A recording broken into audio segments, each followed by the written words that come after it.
Buenas tardes.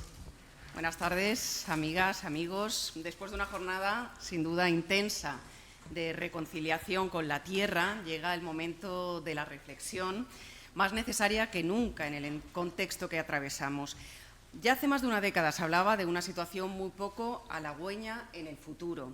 José Luis Rubio, investigador del CSIC y Premio Jaume I de Protección del Medio Ambiente, ponía el énfasis ya entonces en las consecuencias del cambio climático, calificándolo como el problema ambiental, social y económico más grave del siglo XXI y cuyas consecuencias, decía ya, pueden ser imprevisibles. Ya hemos visto, no muy lejos, cómo esos efectos pueden arrasar con todo. La geopolítica no ayuda, las guerras nos alejan de lo que debe ser la Tierra y empeoran la situación de nuestro planeta con recursos naturales cada vez más mermados. Biodiversidad, desertificación y cambio climático. Hoy nos sentamos aquí en esta jornada de la Fundación Premio Jaume I y Bectalia, en colaboración con la Universidad de Alicante, para charlar sobre cómo el ser humano ha transformado su entorno y el gran reto, complejo sin duda, que se nos plantea como sociedad para el futuro de nuestro planeta. José Luis Rubio, ya en 1996, fue Premio Jaume I de Protección del Medio Ambiente por la relevancia y por el impacto de su labor investigadora de la ciencia del suelo. Doctor ingeniero, agrónomo e investigador del CSIC, fue el primer director del Centro de Investigaciones sobre Desertificación. Ha ocupado destacados cargos científicos a lo largo de su carrera, también como asesor en organismos internacionales. Un honor tenerle hoy aquí. Muy buenas tardes. Jordi Cortina es catedrático de Ecología en la Universidad de Alicante y doctor en Biología por la Universidad de Barcelona. Está especializado en biogeoquímica, restauración de ecosistemas y desertificación. Su proyección es internacional, ha ocupado cargos relevantes y es autor de más de 180 publicaciones científicas. Bienvenido, muy buenas tardes. Jorge Olcina, catedrático de Análisis Geográfico Regional en la Universidad de Alicante, es investigador principal del Grupo Clima y Ordenación del Territorio desde el año 2002, así como miembro de otros grupos como Historia y Clima, Agua y Territorio. Todos los medios de comunicación recurrimos a él para conocer las previsiones, los análisis de episodios de dana, de calor, de sequía, cada vez más frecuentes. Como siempre, un placer, Jorge. Y tras su exposición, pues tendrán la oportunidad de plantear dudas, reflexionar y debatir con ellos. El agua, un bien cada vez más escaso. Señor Rubio, nuestros recursos merman, la desertificación avanza y no hay tiempo que perder. Adelante.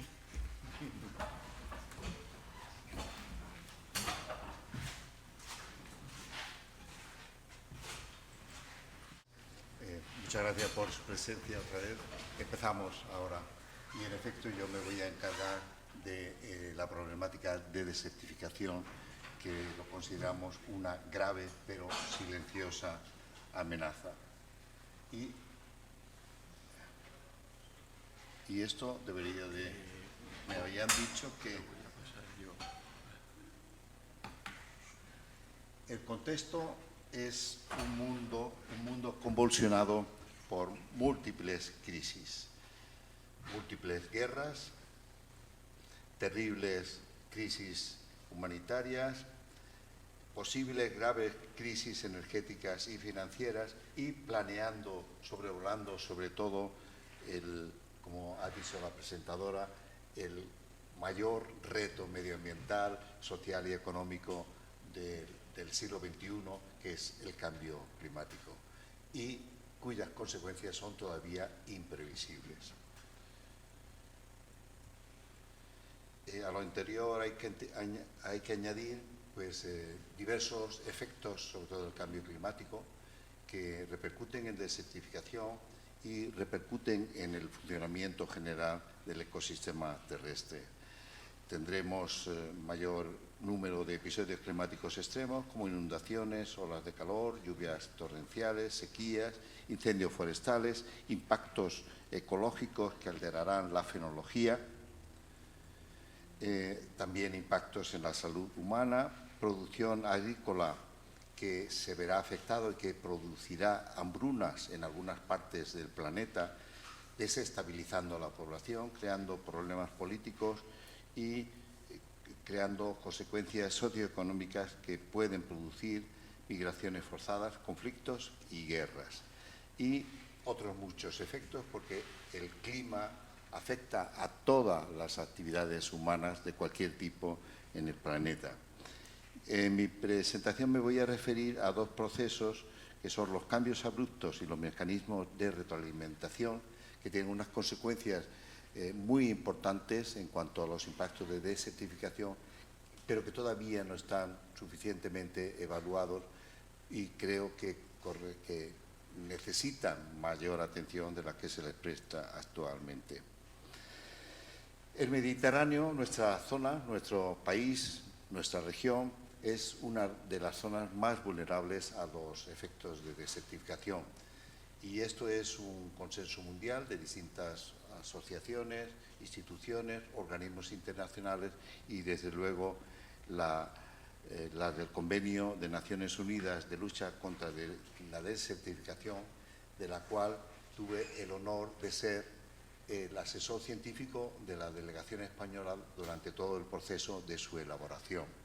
Y también de la elaboración del anexo cuarto, que es un anexo que se dedica específicamente a la problemática mediterránea.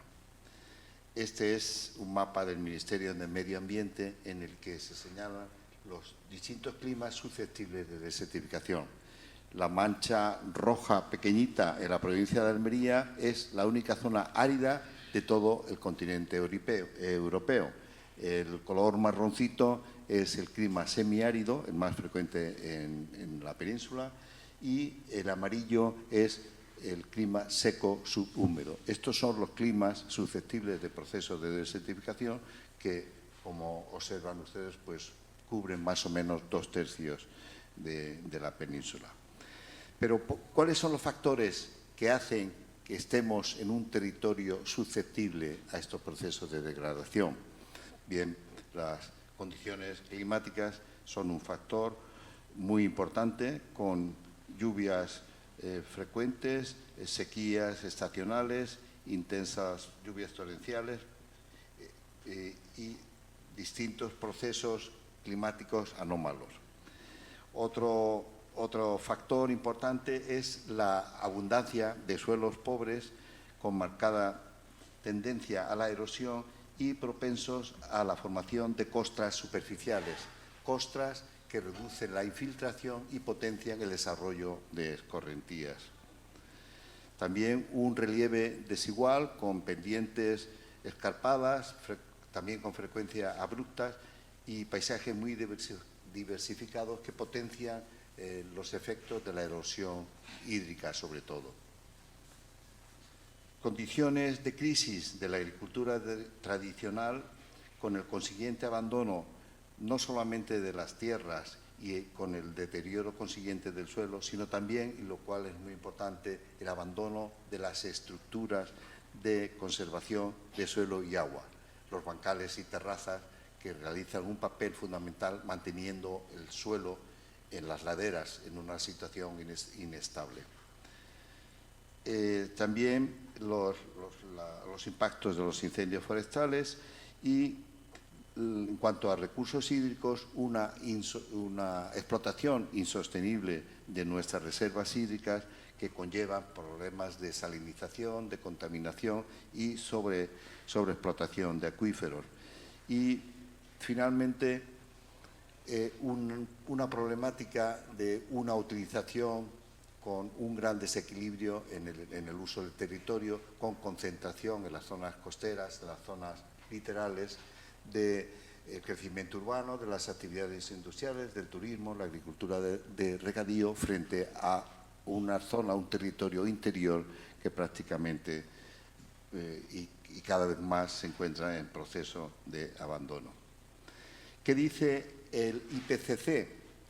Pues el IPCC, que, como saben ustedes, es el organismo de Naciones Unidas que asesora en la evaluación del cambio climático, en su último informe, que se produjo en 2022, señalaba que el cambio climático es inequívoco, es decir, que porque estamos ya inmersos en un cambio climático. Y en cuanto a la situación de la cuenca mediterránea, y haciendo un resumen muy rápido de sus previsiones, pues lo que prevé es un incremento de la temperatura que se sitúa entre 2 y 6,3 grados, disminuciones de la precipitación, aumento en la variabilidad climática, aumento en la evaporación y evapotranspiración, que conlleva la disminución de las reservas hídricas en el suelo, incremento de los episodios extremos y mayor incidencia de sequías. Todo ello conduce a una tendencia general de aridificación del territorio y del clima que conduce a incrementar los riesgos de desertificación. Y con relación a las reservas hídricas, pues la situación tampoco es muy halagüeña. En este esquema se observa la situación del mapa de los acuíferos sobreexplotados, que, como observan ustedes, ocupa una extensión tremenda comparativamente. En este otro esquema se indican las situaciones de sobreexplotación en el litoral, que son los puntos rojos, y las flechas indican las situaciones de intrusión marina, que afortunadamente en nuestro país todavía no son muy intensas, no son muy frecuentes. En cuanto a estrés hídrico, pues somos los campeones en el Mediterráneo prácticamente. Y en cuanto a demanda de agua per cápita, pues también estamos en una situación igual también de ser de los países más demandantes de agua, y a nivel mundial nos situamos como el quinto país más consumidor de agua dulce. Y en el contexto mediterráneo pues solo nos gana Egipto y por muy poco Italia. Es decir, un panorama preocupante. Pero ¿qué es desertificación? ¿Cuál es la definición de los procesos de desertificación? Esta es la definición que se logró en el Convenio de Naciones Unidas después de largas discusiones, porque la problemática de desertificación siempre ha tenido el problema de establecer qué realmente se entendía por desertificación. Entonces, las discusiones y los debates fueron sobre todo interminables. Entonces, esto fue fruto de un consenso, y en el Convenio de Naciones Unidas se establece que desertificación es la degradación de las tierras en unas zonas climáticas determinadas, producidas por factores como las variaciones climáticas y las actividades humanas. Esto es la síntesis, y luego en el convenio pues hay varias páginas explicando qué se entiende por degradación de las tierras, qué se entiende por estas zonas climáticas, árida, semiárida y seco-subhúmeda, qué son las variaciones climáticas que afectan al proceso y cuál es la mala gestión, el mal uso del territorio por parte de las actividades humanas. Grandes discusiones y finalmente pues este consenso. Hay otras definiciones más gráficas, menos consensuadas, pero que quizás transmiten mejor la realidad de lo que representa el proceso. Hay una definición que dice simplemente que desertificación es la conversión en desierto de una zona que climáticamente no lo es. Por ejemplo, España. Nosotros no somos un desierto, pero el riesgo es de convertirnos en desierto. Y hay otra definición que dice que desertificación es el deterioro progresivo de la capacidad biológica del suelo, que en sus últimas instancias convierte al territorio afectado en una zona desértica. Entonces transmite esa situación final de irreversibilidad, aunque los procesos de desertificación empiezan de una forma solapada, pasan desapercibidos, pero es como un enemigo oculto que va trabajando y que se acelera por las variaciones climáticas.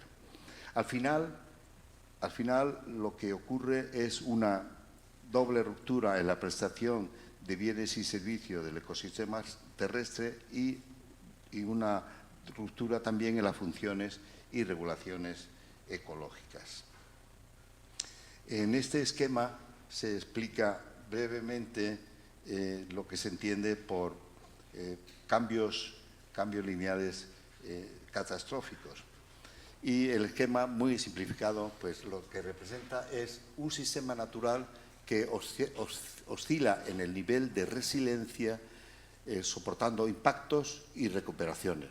Y en ese nivel de impacto-recuperación puede seguir funcionando y es una forma habitual de conducta, de comportamiento, pero a partir de un impacto importante, de un gran impacto o de impactos pequeños pero repetidos, pues el sistema puede pasar a un nivel de no retorno, a un nivel de irreversibilidad. Hay otro esquema también muy simplificado que puede representar, pues, por ejemplo, un bosque mediterráneo, un bosque de la provincia de Alicante, y vemos en el primer bloque un bosque bien estructurado, bien desarrollado, con sus tres estratos, el arbóreo, el arbustivo y el herbáceo, y un horizonte superficial orgánico, también bien estructurado, fértil y potente. Por ejemplo, ocurre un incendio en agosto y luego, en el siguiente bloque, nos encontramos, por ejemplo, una lluvia torrencial en otoño, una dana, y se puede producir una escorrentía fuerte porque el suelo está desprotegido, y si ese proceso de lluvias torrenciales se repiten, pues se van produciendo pequeños raíles, pequeños canalitos que van incrementando la potencia erosiva. De todas maneras, ahí todavía el sistema se encuentra con posibilidades de restauración, pero si los impactos de lluvias torrenciales o otros incendios continúan, pues podemos descender a un nivel en que ya ese horizonte superficial es muy, muy poco fértil, tiene muy poca capacidad de recuperarse, y finalmente podemos llegar a la situación cuasi de irreversibilidad, que es cuando ha desaparecido el suelo, ha desaparecido los horizontes fértiles y nos encontramos con la roca caliza aflorando en toda la superficie del suelo. Ahí es muy difícil volver a restaurar un bosque. Y esto, desgraciadamente, esta situación, como todos vemos a diario, es muy frecuente en el paisaje de Alicante, en el paisaje de muchas zonas españolas, en los que los afloramientos rocosos generalizados aparecen en las zonas forestales. ¿Cuáles han sido las causas o algunas de las causas y errores a corregir en la lucha contra la desertificación en nuestro país? Pues ha habido muchos. En primer lugar, el error o un error importante es que la desertificación no es solo un problema climático, es sobre todo un problema de mala gestión, de mal uso del territorio, y al igual que la sequía no es solo una falta de agua, sino un fallo sistémico en el uso del agua y del suelo. Se trata de un problema estructural que se agrava por la mala gestión del territorio en general, incluyendo el territorio urbano, el agrario y el forestal. También por mala gestión de los recursos hídricos, como hemos comentado, por un urbanismo climáticamente incoherente con nuestras condiciones climáticas y por la inoperancia y no aplicación de los sucesivos planes nacionales de lucha contra la desertificación, que han sido muy elaborados. Yo he tenido el honor de participar en algunos de ellos, muy completos, pero simplemente que no se han aplicado, que siguen sin aplicarse. La desertificación no se combate tampoco con medidas ambientales aisladas, sino rediseñando el sistema territorial completo, incluyendo agua, suelo, economía y sociedad. Es decir, hay que incorporar a la sociedad. El urbanismo y el uso del territorio, o sea, otro error es un urbanismo y un uso del territorio que contradice la lógica climática y origina impermeabilización del suelo, aumento de escorrentías y reduce la recarga de acuíferos. Por otra parte, no existe una estrategia de la Comunidad Valenciana de lucha contra la desertificación que aborde los problemas y las soluciones específicas de la comunidad.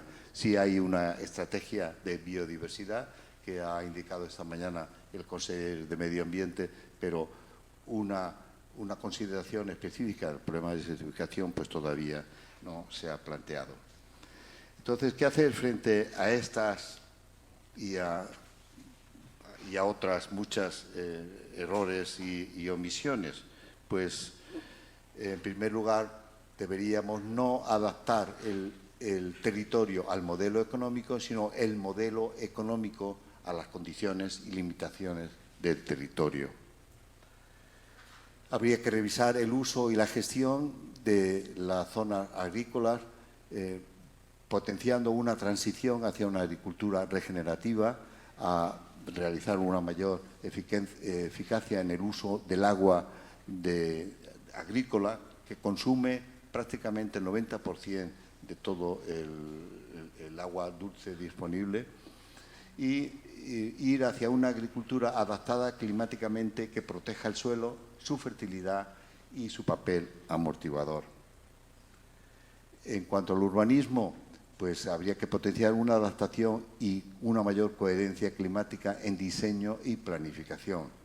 Prohibición efectiva de construir en zonas inundables y establecer una moratoria o limitaciones en la expansión litoral y en zonas vulnerables, y mejorar la previsión de los servicios urbanos, por ejemplo, alcantarillado, tanques de tormentas, colectores, depuradoras, etcétera, etcétera. Y en cuanto a los recursos hídricos, pues desarrollar una nueva política del agua que corrija el desequilibrio estructural histórico, que dé priorización de usos, empezando por el ecosistema y a continuación por el abastecimiento humano, la agricultura, la industria y el turismo. Prestar especial atención a la recarga de acuíferos y mejorar la eficiencia del agua agrícola como un aspecto muy, muy importante. Y también una restauración adaptativa del territorio a gran escala, incluyendo la recuperación de humedales, ramblas, barrancos, corredores ecológicos, etcétera, etcétera. Y para ir concluyendo, pues no podemos seguir ignorando nuestra realidad territorial y climática y continuar sin tener en cuenta procesos de degradación que muy probablemente aumentarán en intensidad y frecuencia en el próximo futuro. Este es como un principal mensaje y conclusión y demanda. Por otra parte, disponemos de los conocimientos y las tecnologías para lograr que el territorio sea menos vulnerable y que su uso cuente con capacidad de adaptación preventiva y protección ante riesgos climáticos extremos. Hay un conocimiento, una experiencia de siglos del uso correcto del territorio que sencillamente no se aplica, no se articula. Con ello, lograremos un territorio más estable, más fértil, más biodiverso, y lo que es más importante, con mayor capacidad amortiguadora de los riesgos climáticos del futuro o los riesgos de impactos humanos. El tiempo, por otra parte, está en contra, el tiempo pasa rápido y los daños serán cada vez más graves, más costosos y más difíciles de revertir. Y para terminar, no me resisto a refrescarles la anécdota de la rana hervida, el síndrome de la rana hervida, que creo que saben ustedes que consiste en que si metemos una rana en un recipiente con agua y vamos calentando el agua lentamente, la rana muy felizmente estará quietecita hasta que quede cocida y muera. Pero si intentamos meter una rana en un recipiente con agua caliente, la rana saltará inmediatamente y sobrevivirá y se salvará. Por ello, deberíamos plantearnos los riesgos de degradación y catástrofes mediterráneas como una oportunidad de innovar y de mejorar preventivamente nuestro territorio y así alejarnos del triste destino de la rana hervida. Y con ello termino mi presentación. Muchas gracias por su atención.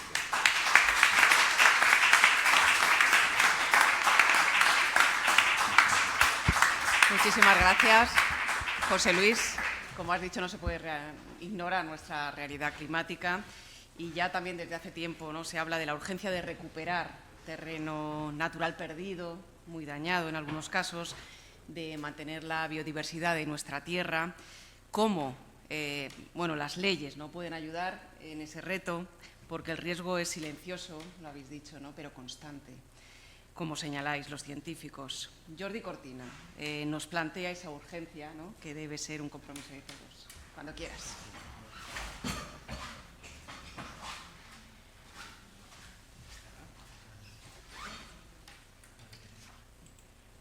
Gracias, María. Gracias a Bectalia, a la organización de los premios Jaume I, a Jorge, por invitarme.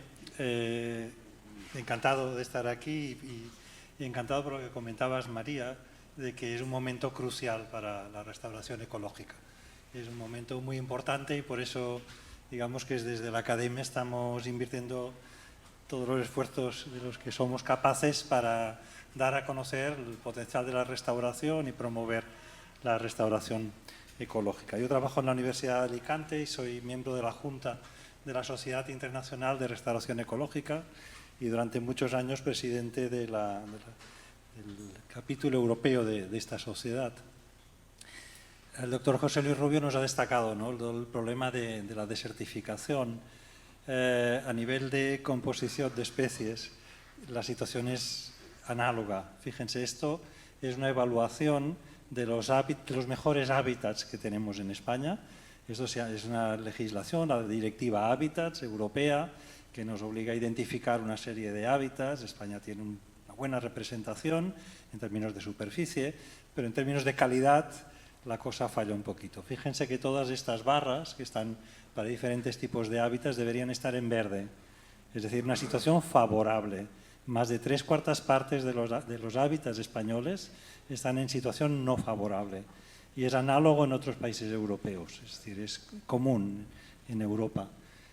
De 719 especies de interés comunitario, el 80% no está en situación favorable. El 80 y pico % de las especies en medios marinos es desconocido su situación. Es decir, que tenemos uno de los ecosistemas, de los hábitats emblemáticos, de lo mejorcito que tenemos de la naturaleza. No estamos hablando de las zonas ya que se entiende muy antropizadas y tal, de lo mejorcito, no está en buenas condiciones. Y eso es generalizado y es parte de una crisis ambiental global. El doctor Rubio nos hablaba de desertificación, tenemos cambio climático, tenemos extinción de especies, eutrofización global, etc. No hace falta ir a números de los informes que veíamos antes, del informe que hace sexenal cada Estado miembro de la Unión Europea. Es que solo hace falta que abramos el diario y veamos que nos están hablando de DANA, nos están hablando de pandemias, de incendios, de, no sé si lo aprecia bien, la mortalidad de pinos, la mortalidad de plantas, de especies vegetales que tenemos en buena parte de la península ibérica y otras zonas mediterráneas, otras zonas del mundo, o de la regresión de la línea de costa. Todo esto son problemas de base en los recursos naturales, en nuestra naturaleza. Son resultado de gestionar mal la naturaleza. Y todo esto tiene un impacto sobre la biodiversidad que veíamos antes, pero tiene un impacto sobre nuestro nivel de vida. Es decir, nuestra calidad de vida depende de que tengamos un aire limpio, un agua limpia, unos ciclos hidrológicos regulados, etcétera, etcétera. Si eso lo perdemos, pues de momento nos va a costar miles de millones de euros. Estas son estimaciones muy burdas de lo que nos cuesta cada una de estas situaciones, pero nos cuesta mucho dinero y nos cuesta muchos esfuerzos y nos cuesta calidad de vida. Es decir, o restauramos los ecosistemas degradados o pues vamos a vivir peor, y sobre todo las generaciones futuras, ¿no? Entonces, en este contexto, se ha visto que la conservación, la protección meramente no es suficiente. Les mostraba antes el estado de los mejores hábitats de España, los mejores hábitats de Europa. Incluso protegiéndolos no ha sido suficiente.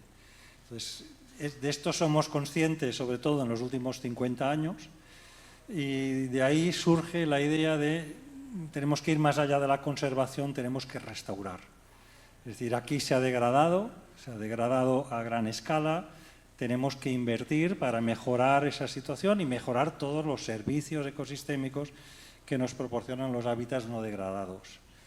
Hay dos definiciones aquí que son muy importantes. Una es la de restauración ecológica, que es la definición que hace la Sociedad para la Restauración Ecológica, que es muy simple, como el doctor Rubio antes mencionaba, la definición de desertificación. Estas definiciones tan consensuadas y tan políticas al final acaban en esqueletos, ¿no? en formas muy escuetas, muy claras, pero también muy complejas, con un background muy complejo. Pero bueno, restauración es apoyar una actividad humana, de apoyar la recuperación de un sistema que ha sido dañado, degradado o destruido, sin más. Ahora entraremos un poquito más en detalle. Y esto es diferente de la definición que da el Decenio de Naciones Unidas de la Restauración Ecológica. Estamos ahora mismo, 2021-2030, en el seno del decenio. Las Naciones Unidas identificó la restauración ecológica como una prioridad y declaró este decenio. Y en el marco de este decenio están habiendo multitud de actividades, un boom en las actividades restaurativas en todo el mundo, que es muy interesante, muy necesario. La definición que hace las Naciones Unidas es de restauración de ecosistemas. Lingüísticamente no hay tanta diferencia, pero desde un punto de vista de las implicaciones que tiene y políticamente sí que es muy diferente. Es detener y revertir la degradación con la consiguiente mejora de los servicios ecosistémicos y la protección de la biodiversidad. Y la diferencia radica sobre todo aquí porque se cubre una amplia gama de prácticas dependiendo de las condiciones locales y las preferencias de la sociedad. Es decir, el concepto de restauración de ecosistemas es un concepto más amplio que incluye también la restauración ecológica. Y con este gráfico que les mostraré, espero que quede un poquito más claro. A esto le llamamos el continuo de actividades restaurativas o de acciones restaurativas. No es difícil imaginar un ecosistema absolutamente degradado, terrestre o marino. Ese estaría a la izquierda de todo del eje de esta imagen, ¿no?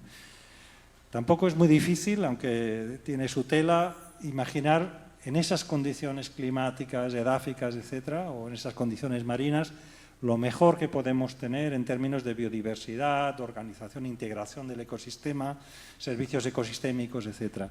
Y eso estaría a la derecha de todo. Y le llamamos modelo de referencia o ecosistema de referencia, aquello que queremos recuperar. De la izquierda a la derecha hay todo un gradiente y hay toda una serie de acciones que contribuirían a desplazarnos de izquierda a derecha. Desde meramente reducir la presión sobre el ecosistema, reducir la contaminación, el número de incendios por década, la carga ganadera, etcétera, los factores que degradan un determinado ecosistema o la presión de pesca, los reducimos y esperamos que se recupere de manera espontánea o natural el sistema, estaríamos en la izquierda de todo, o hacer acciones más o menos intensas para ir avanzando hacia la derecha e idealmente conseguir este ecosistema, este modelo de referencia. Entonces, a esto le podemos dar nombres diferentes. Hablamos de prácticas sostenibles, remediación, rehabilitación o restauración ecológica plena, que sería movernos en la derecha de este gradiente, ¿no? Un aspecto muy importante aquí es que es relativo a este modelo de referencia. A veces se ha hablado de la restauración como un ejercicio diletante de recuperación de ecosistemas que ya no existen, históricos, que solo están en la imaginación de los ecologistas. Y no es nada más lejos de la realidad. Estos ecosistemas que ven a la derecha, la dehesa arriba, o un ecosistema agrícola tradicional, con estos muretes que comentaba el doctor Rubio, esto pueden ser modelos de referencia. Es decir, estos sistemas que han coevolucionado con los humanos, que tienen un componente antrópico muy potente, tienen también un gran valor en biodiversidad y en servicios ecosistémicos, y también tienen un valor cultural e identitario. Por lo tanto, pueden ser elegibles, es decir, podemos hablar de restauración ecológica en la recuperación de este tipo de ecosistemas, ¿no? Entonces, yo creo que eso es, desde la perspectiva europea y mediterránea, donde llevamos 5.000 años alterando los ecosistemas, es muy importante esto. No estamos hablando de ecosistemas prístinos, de sacar a los humanos del paisaje. Estamos hablando de generar hábitats donde estén los humanos, pero que sean sostenibles. ¿Se está haciendo restauración? Pues no se está haciendo restauración suficiente. Estimaciones de la Unión Europea a finales de la década del 2017 mostraban que estábamos, como mínimo, los datos son muy malos, los gobiernos son muy malos tomando datos sobre lo que se está haciendo, algo terrible, y esperemos que se mejore en el contexto actual, pero por las estimaciones que había, estábamos un orden de magnitud por debajo de lo que se tenía que hacer. Es decir, si queremos recuperar esos ecosistemas que veíamos al principio, aunque solo sea estos hábitats de la directiva Hábitats, estábamos un orden de magnitud por debajo de la tasa de restauración necesaria. ¿Y por qué estaba ocurriendo? ¿Por qué en Europa no estaba avanzando la restauración como debía? Pues se lo preguntamos a varias decenas de expertos en Europa y nos indicaron las barreras para la restauración. Disculpa que está en inglés. Están ordenadas las barreras de mayor importancia a menor importancia. Una primera conclusión es que hay muchas barreras, lo cual no nos sorprende que la restauración le cueste avanzar porque hay muchas barreras. Otra conclusión es que la mayoría de las barreras más importantes no son de carácter ecológico. ¿Sí? Hay dificultades para restaurar un ecosistema, técnicas están. Hay dificultades técnicas, pero muchas de ellas las tenemos resueltas, sabemos cómo hacerlo. Las dificultades están en la financiación, están en los conflictos de intereses, en la prioridad política, etcétera, etcétera. Creo que son las 12 primeras, son de carácter socioeconómico y de gobernanza, es decir, de compromiso, en la base, de compromiso político. Y eso conlleva la reducida financiación, que no hay esfuerzos suficientes de consenso, etcétera, etcétera. De manera que, viendo esto es un trabajo que hicimos y que tuvo bastante impacto en medios políticos, pues muy bienvenida fue en el seno, en el marco de la Estrategia de Biodiversidad 2030, que se desarrollara la Ley Europea de Restauración Ecológica. Esta ley se aprobó en el 2024, en verano del 24, y en verano de este año, en septiembre, a finales de agosto, se tiene que presentar los planes nacionales de restauración. Cada Estado miembro de la Unión Europea presentará su plan nacional de restauración. No voy a entrar en detalle en la ley, es cortita, si quieren leerla, está en castellano, pero algunos aspectos así muy generales, quizás los objetivos generales que tenemos arriba. Son metas legalmente vinculantes, eso es importantísimo.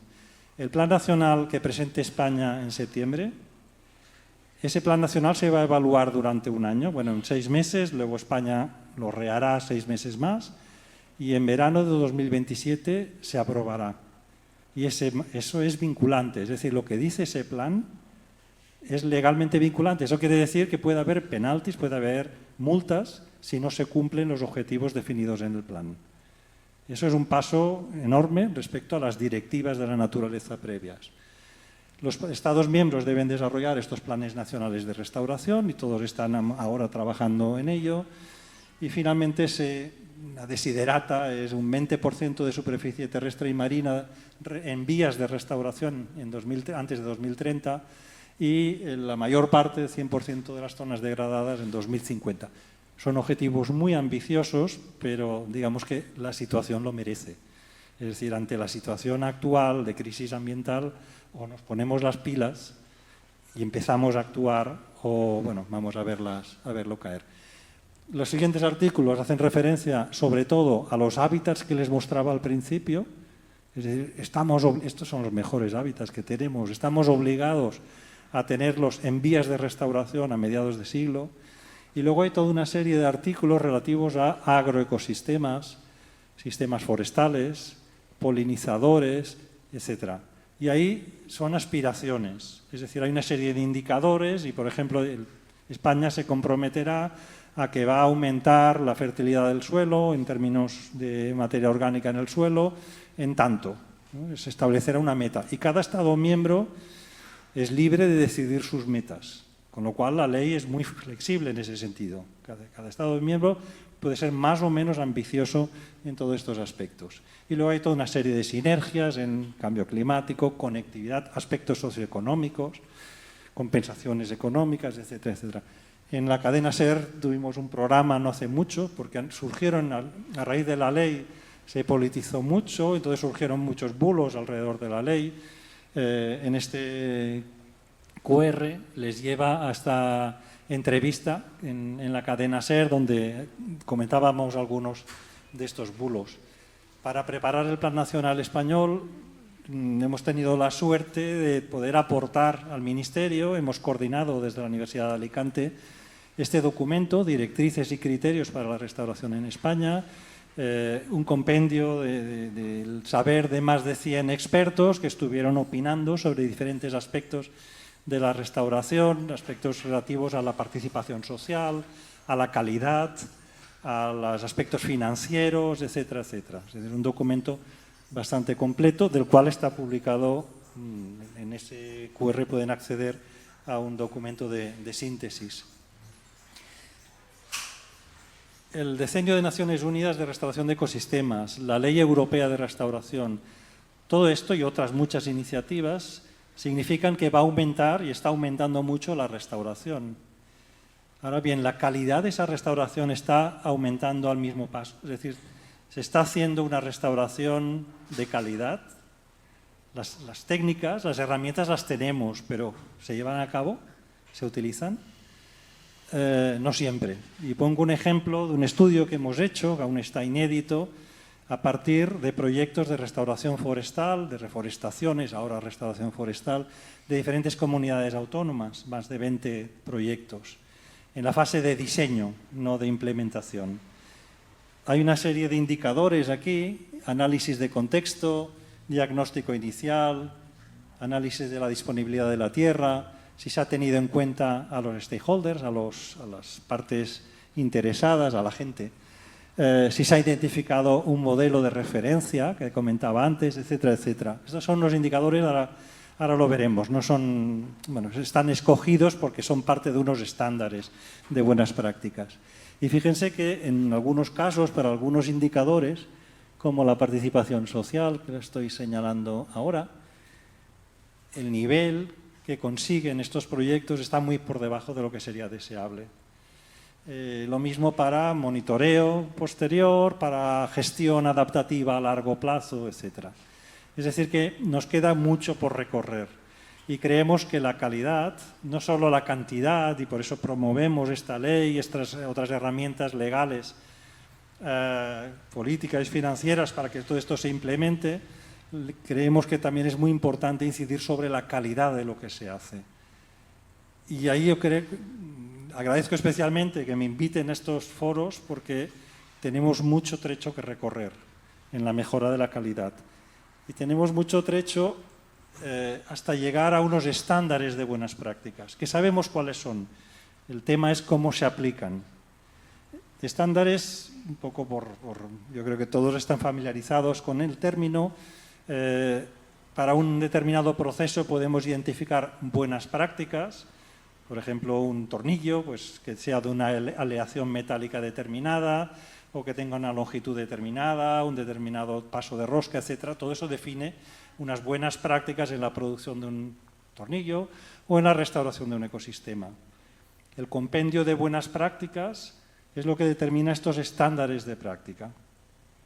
Si además hacemos una certificación o una revisión de la obra por terceras partes, por una entidad independiente, entonces se puede certificar. Pasamos ya a un sistema de certificación.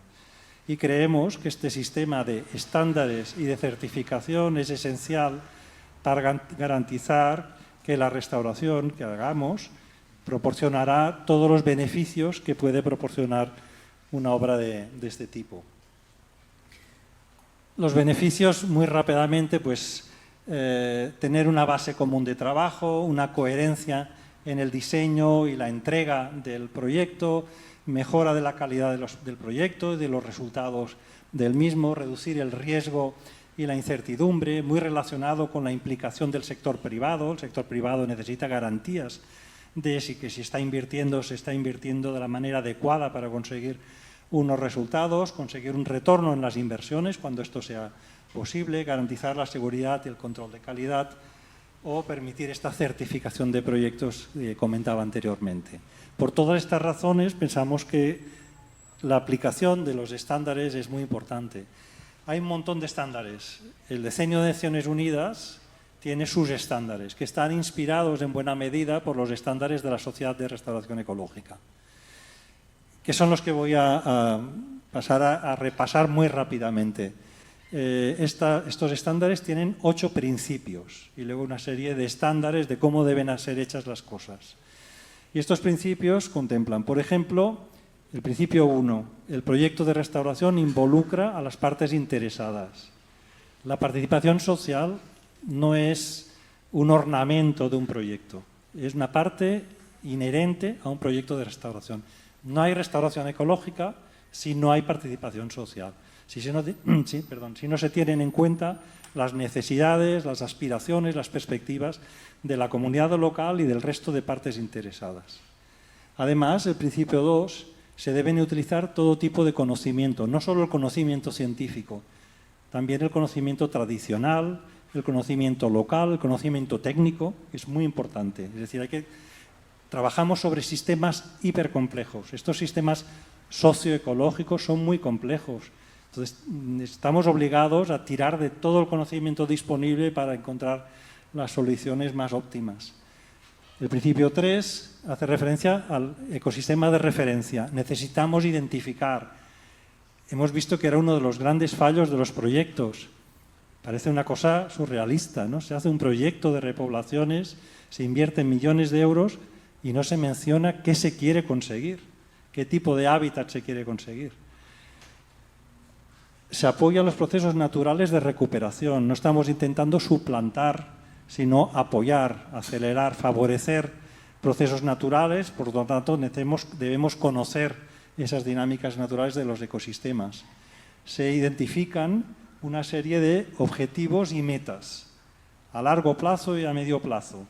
Y se utilizan indicadores mensurables, cuantificables, para ver que se está evolucionando, que se está avanzando en la dirección deseada. Se busca el nivel más alto de recuperación posible, en la línea del principio también 8, el 8, que nos habla de este continuo de actividades restaurativas. Siempre que podamos, cuanto más a la derecha, mejor. ¿Sí? Claro, no todos los proyectos van a ser lo mismo. Igual hay una comunidad que depende de una especie exótica para su subsistencia. Bueno, pues vamos a intentar que la gestión de ese cultivo arbóreo exótico, de este cultivo agrícola exótico, nos tire lo máximo hacia la derecha. No es una restauración ecológica en sentido estricto, porque utiliza especies exóticas, pero vamos a intentar que proporcione el máximo de servicios ecosistémicos. Y el principio 7 que me dejaba es actúa a escala de paisaje siempre que puedas. La mayoría de proyectos son pequeños proyectos de algunas pequeñas hectáreas de aquí y allá y no hay una coordinación o incluso a veces hay objetivos opuestos. Diferentes administraciones actuando en parcelas vecinas con objetivos diferentes, ¿no? Necesitamos coordinar todos estos esfuerzos y aumentar de escala, tener en cuenta paisajes grandes e intentar que las acciones sean clave y creen sinergias entre las diferentes acciones. Todo esto que estoy diciendo no es no es ciencia cuántica, no es ciencia de cohetes. Todo esto es normal y se está aplicando en la Comunidad Valenciana. Y lo triste es que no se sepa. Es decir, hay proyectos y nosotros hemos evaluado proyectos en el sur de Valencia, se están haciendo ahora en la zona del Alto Turia, por ejemplo, proyectos basados en estándares, proyectos de gran calidad. Lo que es necesario es que en el marco de la ley de restauración, la aplicación en la comunidad es competente en los ecosistemas terrestres, es decir, el plan nacional en Valencia hará lo que le diga el gobierno valenciano. Es necesario que los proyectos de restauración aquí en el resto de Estados miembros sigan estos estándares. Y voy a acabar con dos aspectos un poco caseros, porque son dos proyectos en los que estamos trabajando actualmente, pero que reflejan también dos ámbitos en los que pensamos que son especialmente relevantes. Uno es el de la capacitación. Creo que hemos avanzado mucho a nivel de academia, tenemos unos conocimientos y a nivel técnico también, pero eso no se traslada. No se traslada a las administraciones, no se traslada a las ONGs, no se traslada a las municipalidades, etc. Necesitamos formar, es decir, esto es una oportunidad de formación de gente joven y de especialización en restauración ecológica. Necesitamos gente a todos los niveles que sepa de restauración ecológica. Y en eso pues, estamos trabajando con otros países europeos desarrollando programas de formación para ciclos formativos, para la FP. Aquí en España estamos trabajando con un centro de excelencia en Orihuela, el Centro del Palmeral de FP. Hemos desarrollado todo un programa formativo y a los 2 años que lo hemos testado, estamos haciendo cursos continuamente para otros centros. Ahora queremos, parece que este año no va a ser, pero en la próxima convocatoria que salga que aparezca una optativa sobre restauración ecológica, que aparezca una especialidad, etc. Es decir, que estamos poniendo mucha energía en esto y en esta plataforma, que llamamos DERTO, plataforma abierta, donde hemos volcado un montón de materiales de restauración para que lo puedan utilizar el profesorado o jóvenes emprendedores, digamos, jóvenes profesionales que quieran formarse en restauración ecológica. Son materiales libres, te los puedes bajar de diferentes tipos y están en marcha. Haremos visitas virtuales, el proyecto durará hasta el año que viene, estamos trabajando en visitas virtuales, un MOOC, un curso masivo online, etc.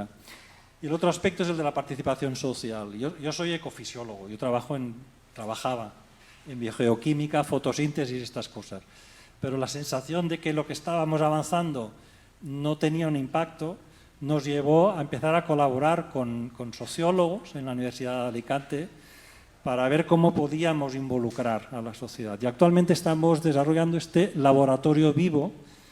Un laboratorio vivo es un espacio de co-creación. Es decir, desde la Universidad de Alicante estamos intentando facilitar la interacción entre las diferentes partes interesadas del sur de Alicante, en la zona de la Vega Baja, Campo de Elche, etcétera, porque es una zona donde la habíamos trabajado ya previamente. Hemos identificado una serie de actores clave, tenemos unos canales, intercambiamos información sobre restauración, hacemos seminarios online, visitas de campo, etcétera. Todo lo que nos permiten los recursos de los que disponemos. Lo que hacemos es no hacer restauración participativa, es decir, invitar a voluntarios para que hagan una repoblación, sino que estamos fomentando la interacción entre los diferentes actores de estas comarcas para que ellos mismos desarrollen sus iniciativas. Por ejemplo, desde la escuela esta que les comentaba, el Palmeral, pues les surgió la oportunidad de hacer una renaturalización, una restauración del entorno de la escuela. ¿Cuántas escuelas son meros pavimentos de cemento? Muy aptos para el juego de la pelota, pero poco aptos para todo el resto. La salud del alumnado, los espacios para socializar, etc. Pues ahora estamos trabajando con nosotros asesorando desde la universidad con esta escuela, estamos intentando involucrar al ayuntamiento y a otros organismos para hacer una renaturalización de este espacio. Y bueno, con esto acabo. Muchas gracias a las entidades que nos financian la investigación y a ustedes por la atención.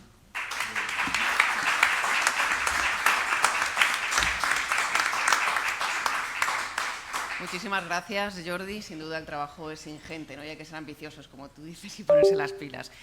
Jorge, es necesario, ¿no?, repensar las políticas hídricas, urbanísticas, en un contexto donde los sistemas políticos parece que se alejan de las necesidades sociales. El cambio climático está ahí, como se ha insistido, y también provoca situaciones cada vez más extremas. Adelante. Bueno, muchas gracias en primer lugar a la Fundación de los Premios Jaume I, a Bectalia, por este acto que se ha convertido o se está convirtiendo en un clásico de las primaveras aquí en Alicante, celebrar el Día de la Tierra trayendo a verdaderos especialistas. Y para mí es un verdadero lujo poder participar en esta mesa de esta tarde, además de los actos que se han ido haciendo a lo largo de la mañana, y gracias, María, por haber coordinado esta sesión, ¿no?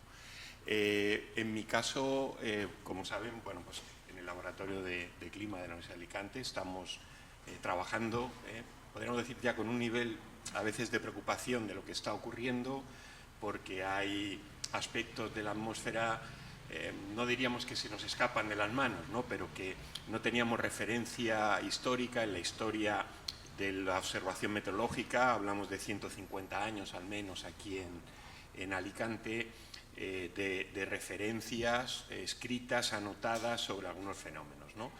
Y bueno, pues eso nos motiva a esta parte del estudio de la atmósfera, ¿no? Los profesores José Luis Rubio y Jordi Cortina nos han estado hablando de esos elementos del medio natural imprescindibles, como es el suelo, como es el agua, como es la vegetación, como es la costa. En mi caso vamos a dar un salto, digamos, al aire y vamos a poner en contexto qué está pasando, ¿no? Todos sabemos qué está pasando, o al menos tenemos la sensación de que vemos que algo está pasando en la atmósfera, pero yo creo que es necesario poner en contexto, porque mucho de lo que nos han explicado José Luis y Jordi pues tiene relación con esto que vamos a ver, ¿no? El clima terrestre lamentablemente está cambiando en un proceso que no debería ser el que debiera ocurrir, debiera estar cambiando de forma natural, y sin embargo la intervención del ser humano en los últimos 150 años ya se está manifestando de una manera notable y está alterando la propia dinámica atmosférica, ¿no? Y bueno, pues esto es, como les digo, lo que empieza a preocuparnos, ¿no?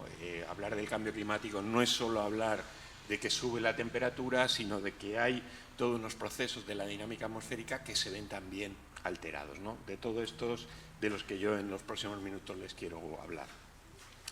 Comienzo últimamente siempre con este tipo de diapositivas, ¿no? Porque en esto la única palabra a la que hay que hacer caso es a la ciencia. Tan malo es el negacionismo, que sabemos que hay mucho negacionismo y bueno, es verdad que las redes sociales están ayudando mucho a la difusión de ideas, de esos bulos que luego no son ciertos, como también el otro extremo, el llamado extremismo climático. Todo es cambio climático, todo está motivado. No, a ver, sabemos lo que sabemos, tenemos dudas en algunas cuestiones y la ciencia sí lo dice, y tenemos que trabajar a partir del dato, de la hipótesis científica, de la verificación de esa hipótesis, para poder comprobar que realmente se está produciendo un proceso y que no tiene el mismo aspecto, el mismo rasgo en todos los territorios de la superficie terrestre. 5 ideas que son las que en los próximos minutos les voy a desarrollar. El punto 1, yo diría, lamentablemente les tengo que decir eso. Últimamente en las charlas siempre empiezo diciendo, no soy portador de buenas noticias, ¿no? Nos gustaría hablar de un proceso normalizado, de que el cambio climático parece que va menos, que la cosa se está arreglando, pero es todo lo contrario. Estamos en un proceso que lamentablemente está, yo creo que un poco desbocado. Ahora lo explicaremos. El mar es una pieza clave en todo esto. Hasta ahora nos hemos fijado más en la parte terrestre, ¿no?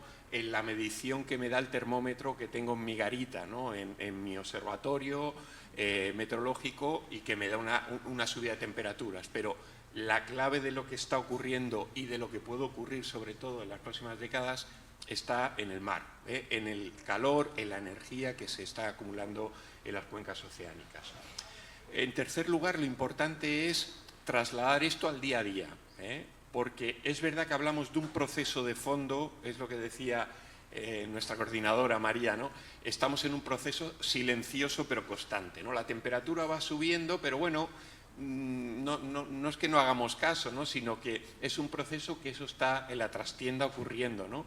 Pero sí que vamos notando que en el día a día hay contrastes de tiempo muy enérgicos, muy rápidos, ¿no? Oímos, pues ya no tenemos las estaciones del año como las de antes, ¿no? Bueno, en el fondo algo de eso está ocurriendo, ¿no? Porque se están moviendo las masas de aire con mucha más fluidez, con mucha más energía, que es lo típico que pasa en las atmósferas que se calientan. En cuarto lugar, hay aspectos que se desconocen. Así como en la temperatura más o menos tenemos datos, ¿no? y intuición y averiguación mediante modelos de lo que puede pasar en las próximas décadas con un grado de certeza pues, elevado, en la precipitación realmente hay muchas dudas. Hay un proceso de fondo, por ejemplo, en gran parte de España, de la fachada mediterránea, ¿no? Y sobre todo conforme vamos al sur, de un descenso progresivo de la cantidad anual de lluvia, cuando analizamos series de 30 años y comparamos unas series con otras anteriores, pero estamos viendo que la precipitación se presenta con mucha más irregularidad. Cae con mucha intensidad, cae con mucha fuerza, en un solo día puede recogerlo de 2 años seguidos. El problema es que la lluvia esa es poco aprovechable, como sabemos, ¿no? Y en quinto lugar, mitigación y adaptación, esas dos políticas, ¿no? La mitigación es actuar sobre la causa, ¿no? Cambiar el modelo energético, no emitir, pero también la adaptación, es decir, los territorios tenemos que ir adaptándonos porque al ritmo que va el proceso no llegamos a hacer palpable los efectos de la mitigación en el corto y medio plazo, por tanto tenemos que empezar a preparar nuestras actividades económicas, nuestra planificación urbanística, y eso es importante, yo pongo ahí imprescindible para reducir el impacto. O sea que el proceso que en algunos países, regiones del mundo, hemos empezado, por ejemplo la Unión Europea, ¿no? Marcando unos límites de emisiones para 2030 y 2050, ¿no? Aprobando planes de adaptación, ¿no? Esto es irreversible. Debería estar por encima de la política. No que cualquier cambio político nos vuelva a un periodo anterior. Por ejemplo, es lo que se está viendo en algunos países, por todos conocidos, donde ya no asumo el Acuerdo de París, ya no llevo a cabo política de reducción de emisiones porque yo esto no me lo creo. Entramos ya en un sistema de creencias y la ciencia no tiene que entrar en ese juego, ¿no? Tiene que ayudar a la política, en todo caso, para que ponga en marcha medidas, actuaciones que vayan en la buena dirección. Miren, proceso acelerado, diferentes informes, todo esto lo pueden encontrar por la red, no es nada nuevo, informes de la unidad de análisis de la Tierra de Berkeley, del programa Copernicus. Se nos decía que no alcancemos el 1,5 grados a final de siglo, ¿no? Como uno de los objetivos. En ningún caso los 2 grados. Miren que tanto Berkeley como Copernicus nos están diciendo que en apenas 5 o 6 años ya vamos a alcanzar regularmente el 1,5 grados de temperatura, de aumento de la temperatura terrestre respecto a 1850, ¿no? Siempre se marca esa fecha como el año base, a partir de la cual bueno, pues la humanidad empezó primero a hacer mediciones de forma más sistemática, ¿no? Y luego a utilizar los combustibles fósiles, ya había utilizado el carbón, se incorpora el petróleo y luego el gas como una fuente principal de alimentación energética. Por tanto, estamos a pocos años del 1,5 grados y a un par de décadas de los 2 grados. Es decir, que en los años 50 ya habríamos alcanzado al ritmo de emisiones que llevamos en la actualidad esos 2 grados que no se aconsejaban incluso que ocurrieran en el 2100. Y esto no es un proceso uniforme. A veces hablamos del cambio climático y pensamos que todos nos vamos a convertir, perdón por la expresión, en un desierto, o todos tal. No, las regiones climáticas del planeta son distintas y en cada una de ellas va a haber efectos, ¿no? Por ejemplo, ¿dónde ha cambiado más, digamos, la subida de temperaturas? ¿Dónde se ha registrado más? Desde 2020, desde la pandemia. ¿Dónde se ha producido un incremento mayor? Pues fíjense, en la zona ártica, antártica o subantártica, y en la cuenca del Mediterráneo, Europa. El resto de zonas del planeta, algunas no experimentan una tendencia, en otras la tendencia es menor. Por eso cuando Jordi comentaba, el profesor José Luis Rubio comentaba, estamos en el Mediterráneo en un ámbito un poco especial, ¿no? Es lo que se ha denominado un hotspot, un punto caliente de cambio climático, ¿no? ¿Por qué? Porque realmente estamos viendo que el proceso de subida de temperatura es aquí un poquito más rápido que en otras regiones del planeta, y un factor importante de esa subida la tenemos aquí delante mismo, ¿no? En el mar Mediterráneo. Todo esto lo que nos viene a decir es que el clima terrestre ya no podemos explicarlo, como por ejemplo a mí me lo explicaban, ¿no? Con una serie de factores, sobre todo astronómicos, pues el sol a veces está más intenso y otros periodos no, hemos pasado por glaciaciones o momentos de óptimo climático en función de la radiación solar. Puntualmente, grandes erupciones volcánicas pueden provocar un enfriamiento. Hablamos de grandes erupciones volcánicas tipo Krakatoa, tipo Tambora, el Pinatubo, pero eso son alteraciones muy puntuales, ¿no? Digamos que nuestra gran fuente, máquina de funcionamiento del sistema climático es el Sol, la energía solar. Y esto nos ha permitido explicar la evolución climática del planeta hasta mediados del 19. A partir de entonces se incorpora un factor nuevo que antes no teníamos, y este es el que está desajustando continuamente, de una manera constante, el balance de energía de nuestro planeta.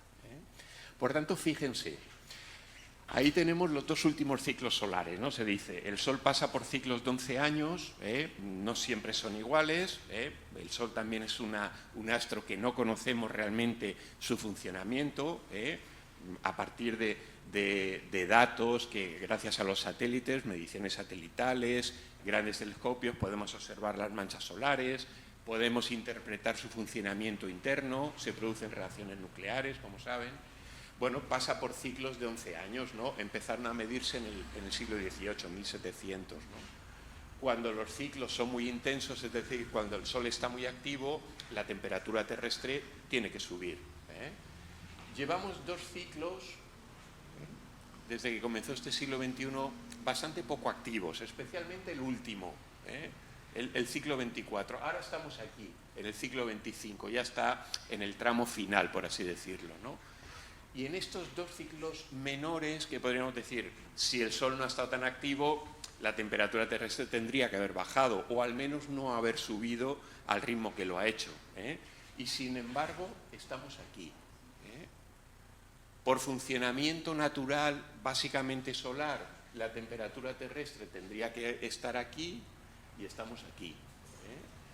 ¿Qué nos quiere decir eso? Que ya no podemos explicar el mecanismo, ¿no? La explicación de las temperaturas, de la evolución térmica, con causas únicamente naturales. Aquí está la clave de la hipótesis actual, a mí me gusta seguir llamando hipótesis de cambio climático por efecto invernadero, ¿no? Porque la ciencia tiene que ir verificando. En gran medida ya sabemos que hay una relación entre CO2 y aumento de temperaturas, pero ahora estamos intentando verificar los elementos climáticos, cómo se acoplan los elementos climáticos a ese proceso, ¿no? Ya no podemos explicarlo solamente por causas naturales, y esto es en el contexto en el que estamos actualmente. Desde que tenemos medición del contenido de CO2 en la atmósfera de una manera sistemática, después del Año Geofísico Internacional de finales de los 50, vamos midiendo en diferentes observatorios del planeta el contenido de CO2. El más conocido es el de Hawái de Mauna Loa, pero tenemos el nuestro español en Izaña, que también sigue la misma tendencia de porción o proporción, como se llama técnicamente, partes por millón en volumen de CO2 en la atmósfera terrestre. Bueno, como ven, la curva sigue en ascenso. hace unos días, el pasado domingo, lunes, se alcanzaron las 430 partes por millón. Cuando empezó la medición de todo esto, estábamos en 315, 316. Ningún año desde entonces ha tenido menos cantidad de porción de CO2 sobre todo, se miden también otros gases de efecto invernadero, que el año anterior. Ni incluso en el año de la pandemia, que se produjo una estabilización, pero al año siguiente se reduplicó el contenido de CO2 con el aumento de la actividad económica hasta la actualidad. De toda la porción de CO2 que hay en la atmósfera, podríamos decir, yo ahí les doy un dato, hay estudios que hablan que es un poco más, entre un 5 y un 10% es de origen claramente humano. El resto es el CO2 natural, océanos, bosques y demás. Solamente esa porción es la que ha conseguido desajustar el balance. Si no tuviéramos esa porción, tendríamos un funcionamiento climático naturalizado. Como progresivamente vamos incrementando esa porción de gas de CO2, se va desajustando el llamado, que ahora lo veremos, balance de energía del planeta, que es el sistema que regula nuestra maquinaria climática. ¿Por qué es esto? Negro, rojo, violeta, petróleo, carbón, gas natural. 3/4 partes de la demanda energética terrestre, de la población terrestre, se nutre con combustibles fósiles, estos del último informe del Instituto de Energía, con datos cerrando en 2024. Bueno, pues ahí estamos y como ven, la porción después de Kioto 98, después del Acuerdo de París 2013-14, la porción de las 3 columnas inferiores, que son las de petróleo, carbón, gas natural, va al alza. No se ha disminuido, por tanto, el consumo de combustibles fósiles. Es verdad que algunas regiones como Europa sí que han experimentado un descenso en sus emisiones, pero en el conjunto global eso se ha venido a compensar con lo que está emitiendo, preocupa ahora mucho la India, con lo que sigue emitiendo muchísimo China, con lo que emite Rusia y con lo que emite Estados Unidos, que son los 4 grandes emisores de gases de efecto invernadero. Y la hipótesis se basa en esto, es un mecanismo simple. Conforme vamos acumulando CO2 en la troposfera, sobre todo en la troposfera terrestre, lo que se produce es una interceptación y un rebote de la radiación infrarroja terrestre. Cuando se habla de calentamiento climático pensamos, bueno, es que el Sol cada vez emite más fuerte y por eso se calienta la Tierra. Ya hemos visto que no, no tiene que ver con eso, ¿vale? De momento, ahora les diré que empezamos a tener un poquito más de recepción de radiación solar, precisamente por una medida de finalidad ambiental. Se quitan unos componentes de azufre de los combustibles de los barcos que actuaban como aerosoles que hacían repeler la radiación ultravioleta terrestre y esa radiación ya no está devolviéndose al espacio, en una porción mayor llega hacia la Tierra, sobre todo hacia las cuencas oceánicas. Pero lo importante es esto. La Tierra, como les digo, ahora en la próxima imagen lo verán, funciona como una libreta de ahorro, tenemos unos ingresos y unos gastos, ¿no? Nos entra radiación del Sol, la Tierra utiliza lo que necesita y saca lo que le sobra. ¿Por dónde se está produciendo el desajuste? Por este sector de salida. Ya no sale tanta radiación terrestre hacia la atmósfera exterior. Se queda confinada alguna de ella o rebota alguna parte de ella hacia los primeros kilómetros de la atmósfera, precisamente por esas moléculas de CO2. ¿Por qué? Porque son bastante sensibles a la radiación, a un espectro de la radiación infrarroja entre los 13 y 17 micrómetros. Y eso hace que continuamente se vaya acumulando un calor en forma de energía en los primeros kilómetros de la atmósfera terrestre. Esto es el balance. Un clima terrestre que funciona de forma normal, natural, tiene ingreso del Sol, y salida de radiación terrestre, equilibrada. Se suele fijar una cifra, 340 vatios por metro cuadrado, entra y sale. Ahora ya sabemos que más o menos sigue entrando lo mismo, podríamos decir, quizá un poquito más de radiación solar, pero ya no sale tanta radiación infrarroja terrestre. ¿En cuánto está estimado ese desajuste? Entre 0,5 y 1 vatio por metro cuadrado. Se pone esa horquilla porque depende del periodo de análisis, del radiómetro que ha medido, ¿no?, la radiación, ¿no?, las medidas de radiación, pero todos indican que está desajustado, algunos menos, otros un poco más. El programa Copernicus, en su último informe, lo ha fijado en 0,76. Por cierto, está funcionando magníficamente el programa Copernicus a efectos de estudios del cambio climático. Tenemos ahora el problema con la NOAA estadounidense, con todo lo que está pasando en la administración americana, pero el programa Copernicus está, por así decirlo, supliendo muy bien toda esa parte de análisis del clima terrestre en una escala global y de informes del estado de la cuestión del clima terrestre. Voy ya en el tramo final. ¿Qué efecto tiene esto en el clima terrestre? Ya sabemos que el balance está desajustado y esta es la clave de lo que está pasando. Esta es la clave, repito, de lo que está pasando. Cuando oímos eso de que no me creo que el cambio climático, o algunos dicen, bueno, vale, sube la temperatura, pero no me creo que el ser humano esté incidiendo. Aquí la pregunta es clave. Explícame cómo ha cambiado el balance de energía del planeta. Explícamelo, científicamente explícamelo.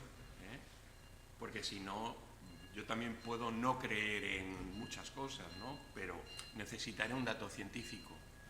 Y el dato científico está ahí, en ese desajuste que está ocurriendo en el balance de energía del planeta. Efectos: sube la temperatura del aire, se calientan las cuencas marinas y se producen movimientos de masas de aire con mucha más rapidez, con mucha más energía. Esto último es lo que justifica los eventos extremos.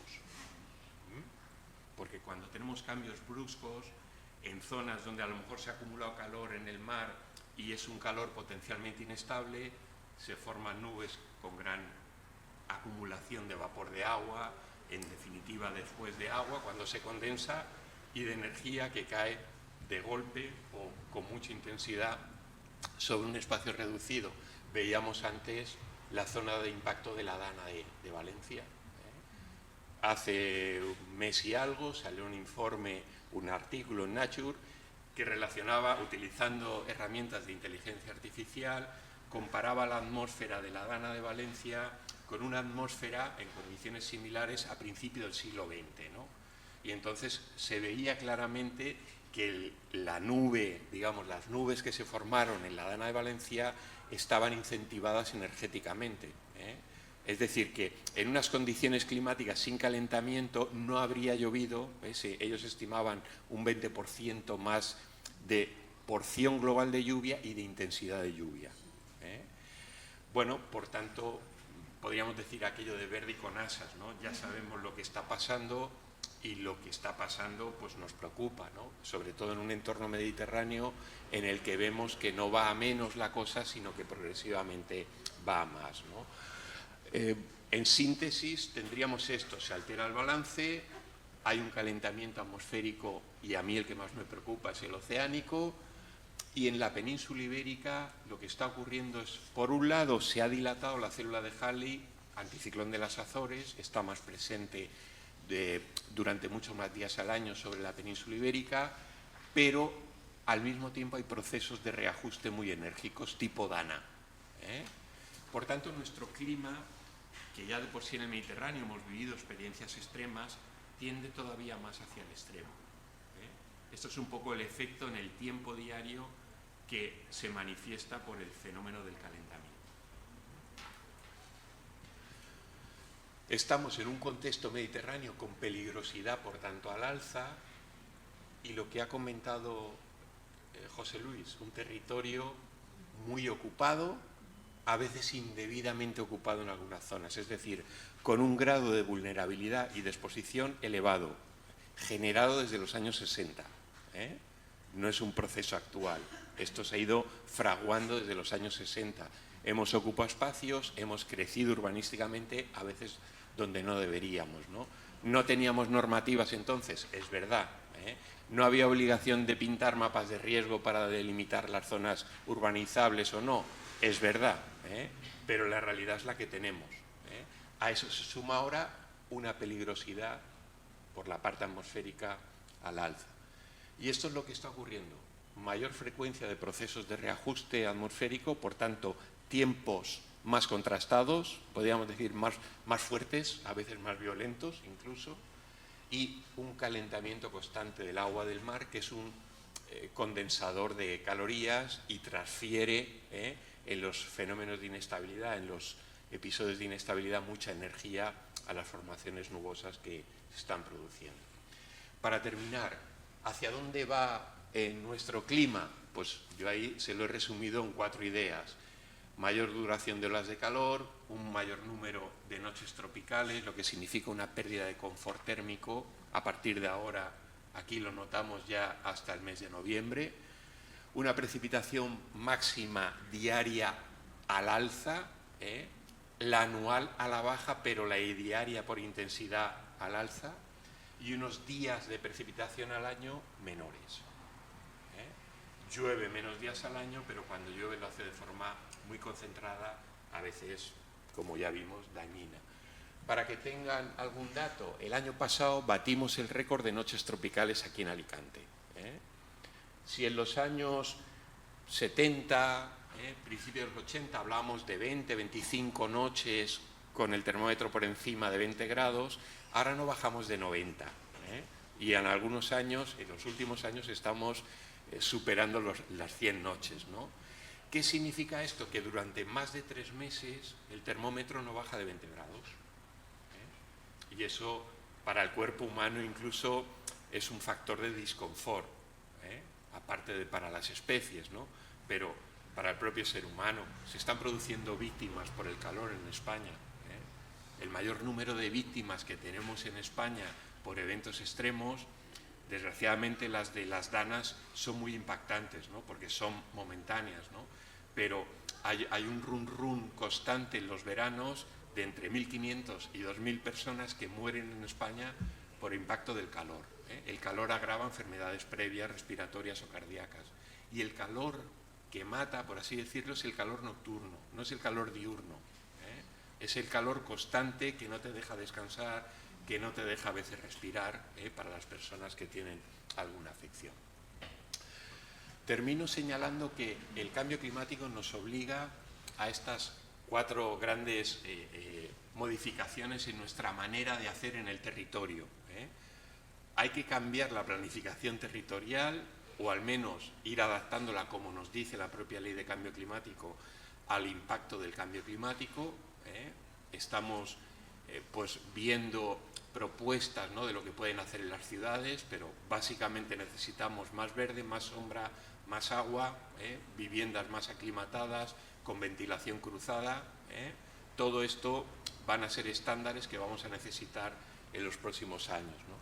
La planificación hidrológica, que en España siempre la hemos pensado mucho desde la oferta: me hace falta agua, ya me la conseguirás.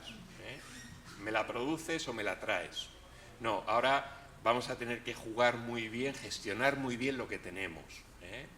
Y ya veremos a ver si puedo traerte o no puedo traerte. Por ejemplo, en España estaremos mucho mejor en las ciudades de la costa que las de interior, porque tenemos la posibilidad de producir agua, como ya estamos produciendo y bebiendo agua desalada en zonas del litoral mediterráneo, por supuesto en Canarias y también puntualmente en el archipiélago balear. Hay que cambiar el chip en la planificación del agua. Se acabó aquello de que el agua es un bien continuo, constante y que nunca me va a faltar. Venimos de unos años en los que faltó. Venimos de unos años en los que Barcelona estuvo a punto de quedarse sin agua en el grifo. Una ciudad europea, capital importante como Barcelona. Que también esto nos habla, aparte de la parte atmosférico-climática de la gestión del agua que se hace, que hay que pensarla de otra manera. Hay que empezar a adaptar las actividades económicas, dos fundamentales en el Mediterráneo, turismo y agricultura. Tienen que empezar a adaptarse a la nueva realidad climática que vivimos, ¿no? Que empezamos a vivir con unas temperaturas más altas, mayor evaporación, por tanto, unas demandas de agua para algunos cultivos mayores. Hay que ver de dónde produzco o consigo el agua. Tendremos que reutilizar al 100% de las aguas depuradas, si pensamos en una circularidad del agua. Y lo mismo para el turismo. Y por último, las emergencias, que tanto nos han preocupado últimamente, ¿no? A raíz del suceso ocurrido en Valencia, ¿no? Bueno, tenemos que acostumbrarnos a que vamos a ser, como digo yo, sociedades es alert. Vamos a vivir pendientes de la alerta a partir de ahora. Esto, digamos, va a entrar como en los coches, como un kit habitual, ¿no? de accesorio. En el móvil nos irán avisando y cuando haya algún problema mayor, porque haya un nivel alto de peligrosidad, nos avisarán, como ya lo han hecho. Vamos a tener que acostumbrarnos a esto, aparte de que la planificación de la protección civil, que llamamos, tiene que adaptarse a la nueva realidad climática, ¿no? Tenemos muchos planes de protección civil en todo el Estado, no es un problema de la Comunidad Valenciana que no están adaptados, ¿no? Antes decíamos, la gota fría es en otoño, pero la última inundación que, por ejemplo, tuvimos en Alicante fue en un mes de marzo. Cayeron casi 200 litros a mediados de marzo del 2017. Es decir, que ahora estos procesos de reajuste se pueden producir durante todo el año. Venimos de un invierno en el que hemos tenido varias danas, ¿no? Esas lluvias aquí nos han afectado menos, pero en el sur peninsular hemos visto que ha caído cantidades ingentes de agua y eran danas, danas con un circuito, digamos, meridional que entraban por el estrecho de Gibraltar. Con esto les quiero decir que el cambio climático es un proceso que nos va a afectar a todos, que estamos todos los sectores ecológicos también involucrados, pertenecemos a un sistema, si alteramos un mecanismo se va a poner en cuestión o en riesgo otros, y por eso nuestra visión tiene que ser amplia pero decidida. Necesitamos actuación para combatir el cambio climático. La apuesta europea no es desacertada, ¿no? Porque ahora estamos en este momento de que parece que todo está en duda, en crítica, y se están revisando directivas que pensábamos que eran intocables, ¿no? Del agua, de tal, de impacto ambiental, ¿no? La apuesta que hizo Europa estaba muy bien pensada, ¿no? Y yo creo que iba en beneficio de los ecosistemas y de la población. Lo que tenemos que hacer es transferir todo eso, pues, a otras realidades del mundo que lo tienen mucho más difícil, ¿no?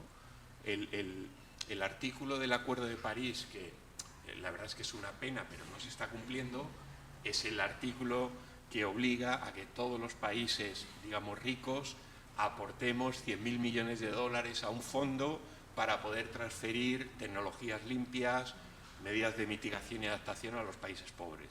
Ese artículo desde el 2014 no se ha puesto en funcionamiento, ¿no? Y es un poco la gran pena que tenemos cuando hablamos de una política global. Tenemos que ayudar y transferir esas energías, ¿no? Y esas tecnologías limpias a otros países para evitar estos efectos.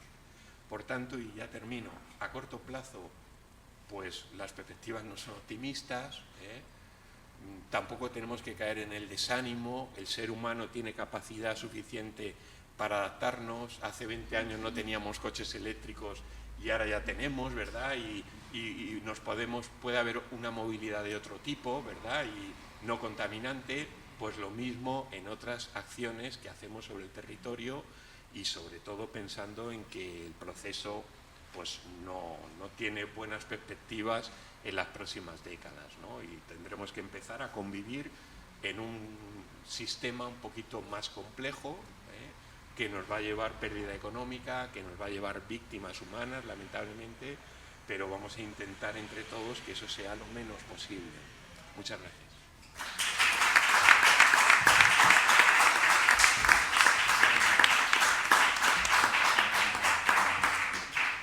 Muchísimas gracias a los tres, hemos aprendido mucho. Es el momento de, si ustedes quieren plantear alguna cuestión a los ponentes.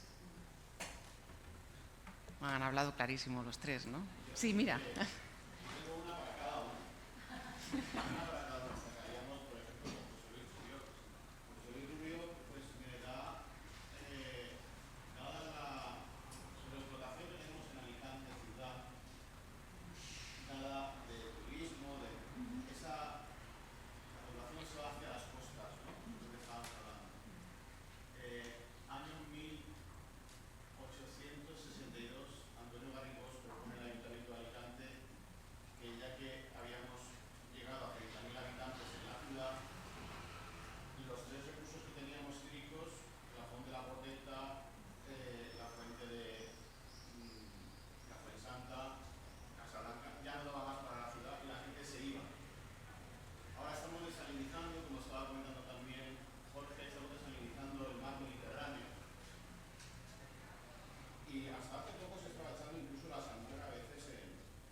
Bueno, si te centras en el...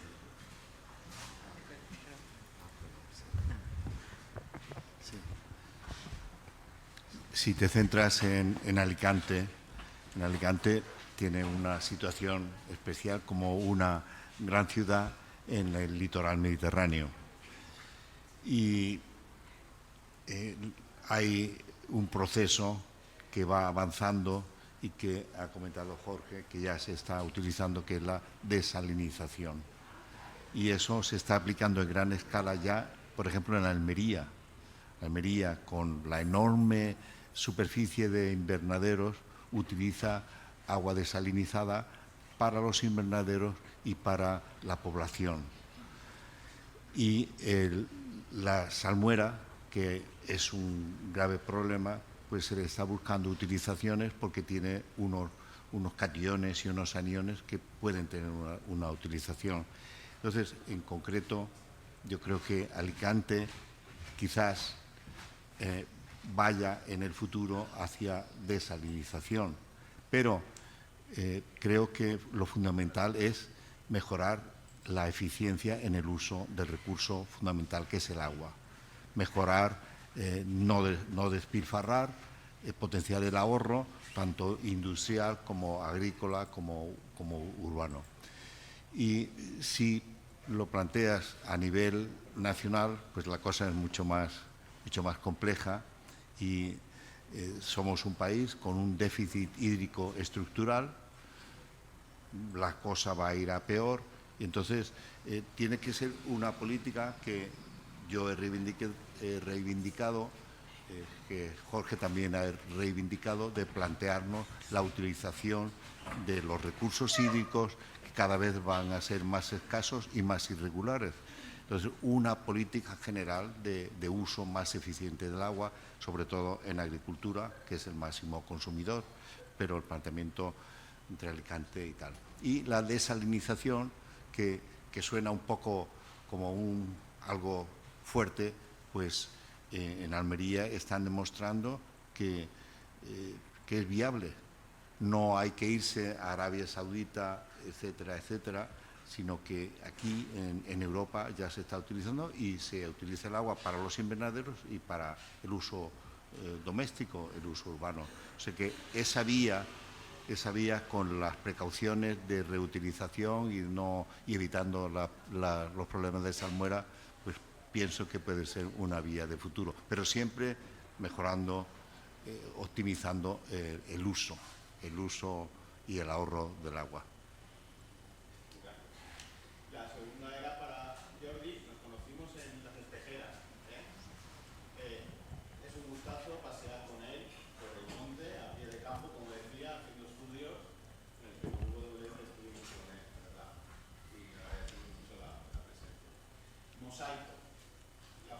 mosaico que ha salido a veces reflejada en tu exposición, junto con el fallo funcional que ha comentado José Luis. En un momento dado, nuestro organismo, nuestras células, se muere con un fallo orgánico de un fallo. ¿No consideras que lo que nos está pasando en general, en Europa, en España, en Alicante, es que hay un trabajo de mosaico, pero no estamos haciendo como corredores que puedan conectar, como nuestros tejidos, nuestros músculos, que puedan conectar toda la biodiversidad? Porque a fin de cuentas, lo que estábamos hablando, que esa desertificación es finalmente el deterioro o la desaparición de la biodiversidad. Si me das una palabra de aliento en cuanto si se está mirando esos corredores, si se está apostando, si desde la universidad también estáis generando esos modelos para los propios ayuntamientos que los respeten. Sí, de hecho no está en un artículo específico, pero la Ley Europea de Restauración menciona que cada Estado miembro en su plan nacional debe explicar de qué manera mejorará la conectividad con las medidas, ¿no?, en el marco del plan. O sea que sí, en España hay expertos de primera fila en conectividad ecológica, es un tema complejo. Y de hecho hicimos un encargo para el Ministerio en que hemos hecho un modelo de priorización de restauración a escala de todo el territorio español, y uno de los criterios de las capas que hemos utilizado es de conectividad, de qué manera restaurando hábitats degradados, forestales en este caso, podíamos contribuir a aumentar la conectividad de espacios forestales. Sí, se tiene en cuenta, pero insisto, lo que no hay, tomando esta oportunidad que mencionas de la conectividad, lo que no hay en la ley es una apuesta clara por la escala de paisaje. Y yo creo que eso es un déficit de la ley, y creo que se debería subsanar con políticas ambiciosas de financiación que priorizara las acciones sinérgicas en un mismo territorio.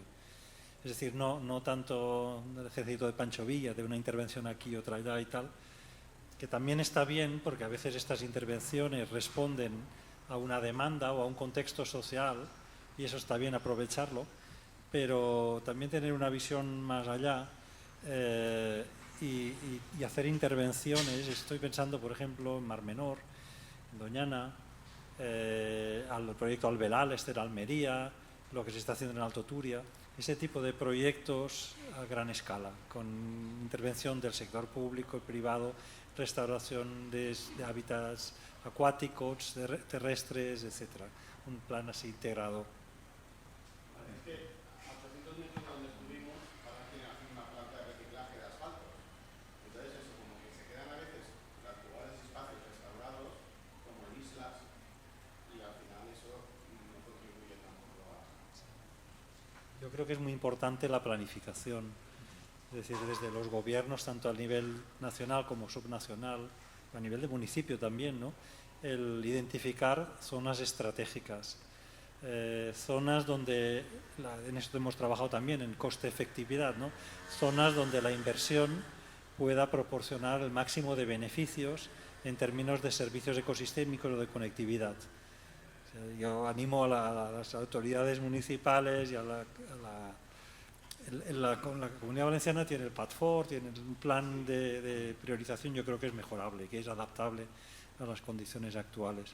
Pero sí creemos que estas estrategias de priorización son muy importantes cuando los recursos son limitantes. Gracias también. Y a Jorge le iba a preguntar, que me quedé maravillado con ese lanzamiento, ¿no?, de la PEMIS y lo fina que es la capa de la atmósfera, lo delicada y lo que nos implica a nosotros el hecho de convivir realmente con el planeta en general, pero más con el aire que respiramos.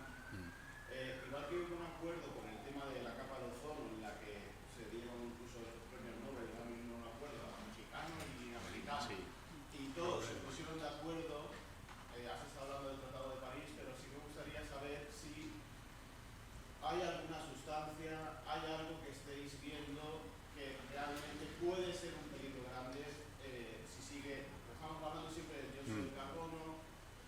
metano que se está ahora ya saliendo al descubierto con el calentamiento, pero no sé si hay algo que se debería corregir en las sociedades.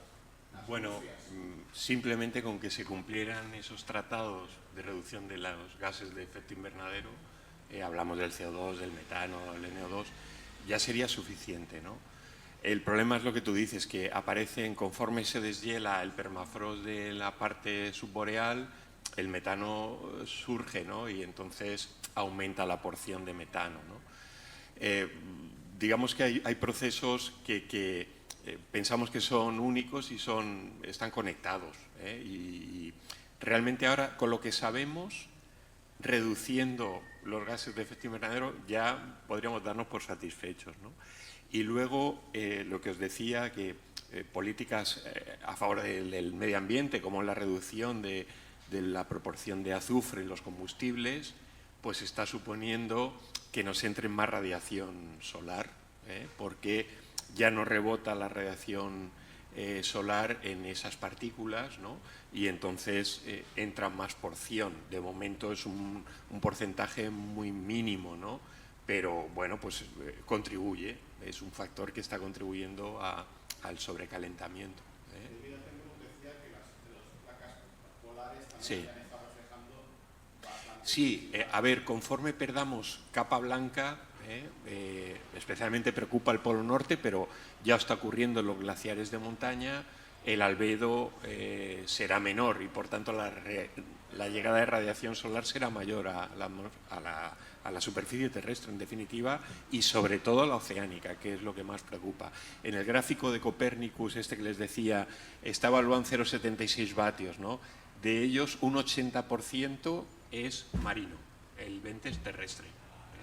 O sea que el gran problema que ahora tenemos es ver cómo el calor que se ha ido acumulando durante décadas en el mar puede ir saliendo, por así decirlo, a las capas primeras de la troposfera, ¿no? Y eso es el gran problema. Por eso los modelos presentan esos intervalos, porque hay cosas que todavía no sabemos, ¿no? Sabemos que va a subir, pero puede ser un 20 o puede ser un 50. Va a estar en función de cómo reaccionen esos medios digamos, a la proporción, a proporcionar más efecto invernadero a la atmósfera terrestre. Sí, sí. No sé si hay alguna otra cuestión. No sé si queréis terminar con algún mensaje, ¿no? Ya se han dicho cosas, no se puede ignorar la realidad climática, hay que adaptarse, hay que planificar, hay que tener objetivos ambiciosos. Bueno. Jorge no ha sido Perdona, José Luis, querías contestar también alguna cuestión. Bueno, no. Yo, si hablas o preguntas por un mensaje final, pues yo lo que diría es que la situación es que el planeta, toda la sociedad nos encontramos ante una amenaza real, evidente. No hay que caer en el pesimismo, como dice Jorge, sino reaccionar de una forma positiva, tomar esta obligación de cambio como una oportunidad de mejorar, de repasar todo lo que necesitamos cambiar y mejorar nuestro futuro. Y eso es posible. Entonces, no renunciar, no asustarnos y una oportunidad de mejorar la agricultura, las ciudades, el uso de las aguas, el reciclaje, etcétera, etcétera, etcétera. O sea, tomar el cambio climático como una oportunidad obligada. No sé si queréis terminar así. Y sobre todo yo diría la apuesta por la ciencia. Estamos en un momento en que la ciencia cada vez es más necesaria. No siempre lo ha sido, pero vivimos momentos de la sociedad en el que, bueno, pues a veces se tambalea un poco por opiniones que no están fundadas, y ante eso la sociedad tiene que acudir siempre a la ciencia a veces oficial, otra no oficial, pero seria y rigurosa, de organismos, de patronatos, de fundaciones. La ciencia es la pieza básica que puede mover una sociedad, ¿no? En el contexto actual, que debe mover una sociedad. Yo suscribo las dos conclusiones. Creo que tenemos que mirar a los humanos con un poco de condescendencia. A veces es difícil, con cariño, ¿no? pero es que nos encontramos en una situación que nunca nos habíamos encontrado como sociedad global. Es decir, somos conscientes del impacto que tenemos en el planeta por primera vez y tenemos una gran capacidad para alterarlo, pero también tenemos una gran capacidad para resolver problemas. Entonces yo iría por ahí y lo que sí creo que como sociedad y especialmente en la Comunidad Valenciana creo que debemos madurar un poquito. Y en relación con lo que comentaba Jorge, ya no solo es la ciencia, es de ver, tenemos un déficit de comunicación y de resolver problemas colectivamente enorme. Es decir, los hilos, en la academia los primeros, en la universidad los primeros, tenemos un conocimiento que no compartimos, ni con el departamento de al lado, ni con el despacho de al lado. Y los que hacen la restauración, y esto nos lo han dicho, se lo hemos preguntado, hemos hecho estudios sobre esto, y nos dicen que son incluso, nos hablan de autorreferencia, es decir, estamos todos tan acelerados que cuando un técnico hace una restauración no tiene ni tiempo para ver cómo ha ido. Y la siguiente va a ser lo mismo, va a hacer lo mismo porque no ha tenido tiempo de aprender con lo que ha hecho. Y no tiene tiempo de aprender lo que le diga la... Entonces necesitamos foros como este y otros, generar esos espacios de intercambio y de transferencia de información y de aprender a tomar decisiones colectivas. Perfecto, pues nos quedamos con esa condescendencia. Al ser humano nos damos una oportunidad. Pues muchísimas gracias a todos. Jorge, Jordi, José Luis, ha sido un placer. Gracias a todos.